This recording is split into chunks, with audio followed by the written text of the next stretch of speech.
Good evening. You join me in a lay-by on the Longwood climb. Would you just shed a bit of light on that, Dave? Okay. So we're at the lay-by in the Longwood, right? I think I'm currently just talk about this stuff endlessly fascinating. Yes, really quite fascinating. So I'm sitting about 10th, probably just outside the top 10, right? Let's put that into some context. Well,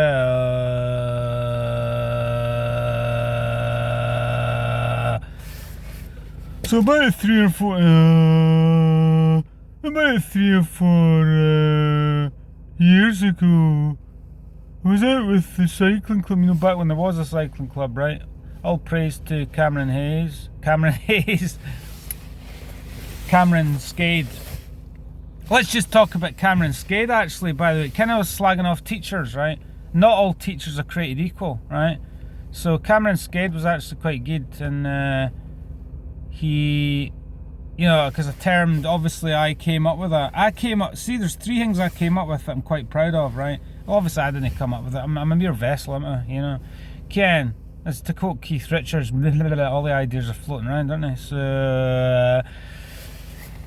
but I coined the term phantom authority syndrome because I'm just relating it to my life. As the art teacher from 6 Feet Under told me to do. Yeah, use your fucking brain, relate it to your own life. Oh, I came up with something myself. Oh, I'm a fucking genius because I fucking used my brain and my pea-brained imagination. So that was one I came up with. Also, the rest is just detail. Einstein and me, it's not bad. Einstein's in good company, isn't he? Came up with that on my own. But it's just in the air, it's in the ether, to quote, Nikola Tesla or something like that. And what was the other thing I came up with? Never underestimate the placebo effect of self-delusion.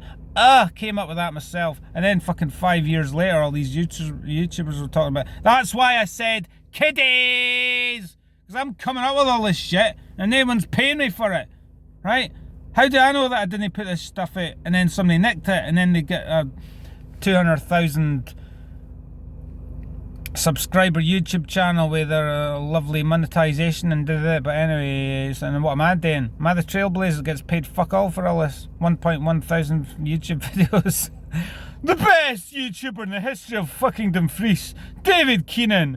Thank you very much. Well, it's not really me, it's just a unique set of circumstances, because not everybody has had the just a perfect storm, really, isn't it? And it's great now, it's fucking great, innit?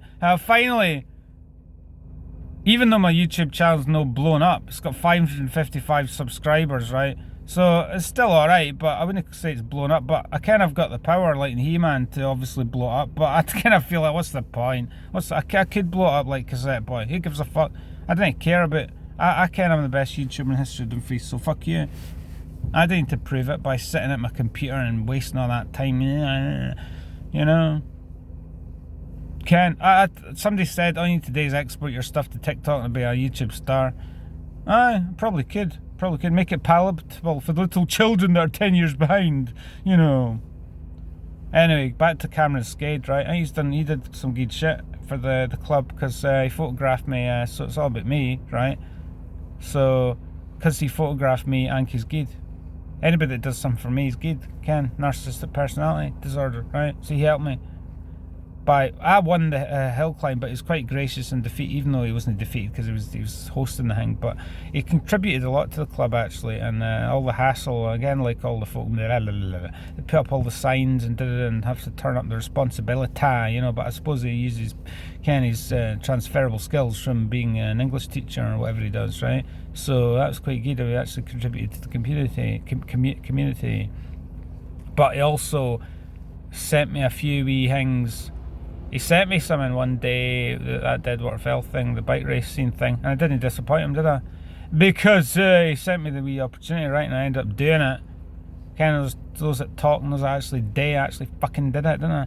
Turned up and did it. Ken, be a wee Ken, turn up in like a rally gift experience. Turn up and be a fucking cycling superstar for the day, which already was anyway. So fuck you, you know. So it was just like lapse of honour. You know, I'll turn up and the kiddies, extra, for a little movie scene, little cycling scene in little Channel 4 drama, which I didn't watch instead. I didn't give a fuck about that. It's about me, Ken, but my experience of it, Ken. Hashtag Stuart Patterson, Ken. Behind the scenes, more interesting than the fucking real thing, Ken.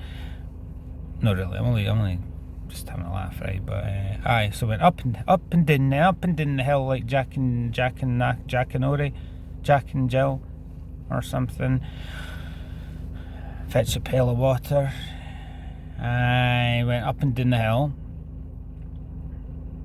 So, because obviously, filming the wee bike racing, and I was first out of 1,400, so I didn't disappoint Cameron Skade, did I? Because he gave me that wee opportunity, and I did actually see the same opportunity from the extras agency that was with at the time, but it was quite hilarious, right? I got the opportunity, not through the actual extras agency, but actually fucking emailing the guy personally and saying, I'm local hill climb champion, so I think my fucking expertise precedes me, my reputation precedes me, so do you want the privilege of having me turn up there? And I did, and turned up in the later gear, and everyone was looking at me like I turned up a wee bit fashionably late. No, I didn't plan that, but I turned up and I look at me, fannies, this is how you ride a bike properly. And then after, obviously, when we went down the hill, I treated it as a race, and I sprinted up the hill to give that, again, being quite misunderstood, it's like a bit of contributing. So I blasted it up the hill,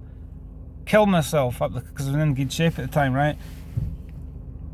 To give the little kiddies, literally kiddies, little primary school children, age people that were the extras on the thing, to make it look like a wee bunch of folk coming out to watch the race and the actual documentary itself, and one of the main actors there and stuff like that. So it was quite cool that I played my little part in it and get put on a show for them. Because having done the extra thing myself, you realise you realise the mundanity that it's a long day, so especially with wee kids, so you might as well, because I've been there myself, I thought I'd contribute and uplift them and give them a little show. So I think I was the best part of that day, really, wasn't I? Considering I got first in the fucking climb. Any fucking question, of course, recently, and I got to that, anyway, and then of course got to the top of the hill. Who was there? It was fucking, no Henry, no him, it was Malcolm Fay out walking. And it was like, oh, there's Malcolm, and he gans to me, oh, you won, because I was sprinting up the hill. And indeed I did win. So how poetic is that? I actually got the first in Strava, and I held it for 5-6 years. And I only noticed about a couple of months ago, someone had just taken it by a second, so I'm now into second place. But that, to quote, blah, blah, blah, blah, that's what records are there for, to be beaten, But anyway, back to Cameron, that was quite good. And back to the Longwood, right? So I get Cameron, one of the things he did is in the club, right, he would organise these, what he called was, because he innovated, he obviously emulated me, didn't he? Yes. So, they came with innovation and that, emulating the greats. Yeah. So Cameron organised these, what he would call midweek regroup rides. So we're in groups of like 3 or 4, and we'd all go in different abilities, and the idea is that we all go off and do our thing, but we meet part way around, and then we catch each other up. So we have a little bit of racing, but we meet up. So that was a good wee thing they did. But so I was flying up the hill, and I've sprinted up it, and I got I think it was maybe 7th or 8th at the time, and I'm now 10th, 11th, 12th, something like that. And I went up flying up the hill and passed, what's her name, Ken, her that told me had defend. This is best before, has long since passed on this particular point, but who cares? I went, she was like, I sprinted past her on the hill. So I think maybe there's a bit of an element of that. She didn't like me being fitter than her, So in COVID, it's funny how it's the folk, the high flyers, the eagles, isn't it? The folk actually doing well and contributing more than anybody else. It's funny how they're the people that are targeted, isn't it? How dare you? But as I've said before, to some extent, I might have not represented myself correctly by saying, I don't give a fuck about COVID. I don't give a fuck about COVID in terms of, it's not going to stop me doing what I'm doing. Yes. So I think, at least I know, it was a glowing light in the face of adversity with my inspirational cycling rides and video content and everything else. So, you know, it doesn't really matter what those people say. So we're just touching, glancing on the past, not staring like my mother told me to do, you know. But anyway, so the big question is, incidentally, one person on this hill is, one person has got in the top 10 this on an e-bike, if you please, you know what I mean? So what a disgrace. How are they going to police that? So, you know, no wonder folk didn't believe in Strava. That's mad, isn't it? The prices have gone up. The subscription prices have gone up a while ago.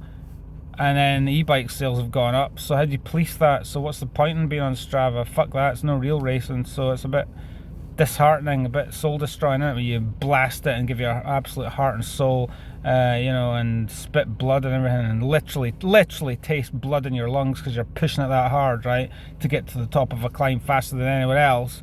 And then some dickhead is, you know, on an e-bike cheating his way. I mean, just the audacity, the brazen kind of how dare you kind of attitude, you know, like people who are out in their car and they forget to turn their Strava off and they're flying along at 60 mile an hour and they take some of the KOMs, then you got to flag it. That's what you do. You flag it and say prove that this is done in a vehicle, and then they take it down. But that's open to abuse. You know, how do you prove that whatever? So the question is, we're on the Longwood Hill. Can I, and there's 1,000 odd folk, and there's some quality riders in the top 10, so can I get better? Well, we've climbed up Criffel today.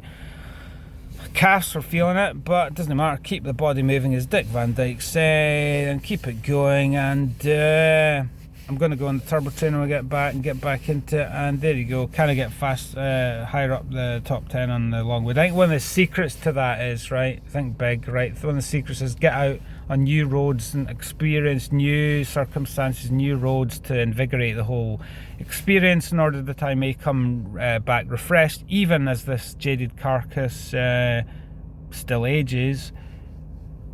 I may still come back with a renewed vigour and zest for the